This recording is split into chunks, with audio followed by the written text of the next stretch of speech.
Ce dimanche, Donald Trump refuse désormais de vendre ou de fournir certaines armes cruciales que Zelensky réclame pour l'Ukraine. Il affirme avoir été très généreux, très ouvert, très compréhensif envers Zelensky et son pays, mais il ne peut pas mettre en danger la sécurité des États-Unis en livrant par exemple des missiles Tomahawk que l'Ukraine utiliserait contre la Russie. Selon lui, leur livraison et leur usage provoqueraient une escalade qu'il refuse d'accepter.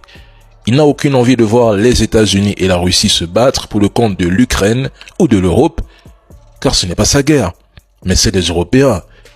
Mais il le dit parce que, de toute façon avec ou sans Trump, les États-Unis soutiennent l'Ukraine depuis des années, des mois, dans ses frappes profondes sur le territoire russe.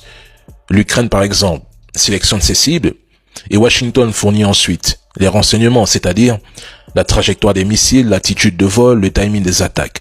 Mais tout ça, c'est eux, nous le savons. Les données de renseignement sont partagées en permanence à l'Ukraine. De toute façon, c'est une guerre autant États-Unis contre Russie. Et nous sommes arrivés à un stade où les gens comprennent que ni l'Ukraine ni l'Europe ne pèsent dans cette guerre.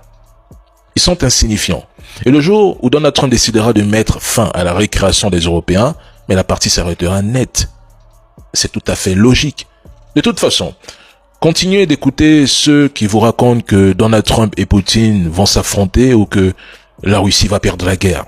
Pendant ce temps, aucune émission ne parle de Pokrovsk, qui est en train de tomber entre les mains de la Russie. Pourtant, c'est là que tout se joue.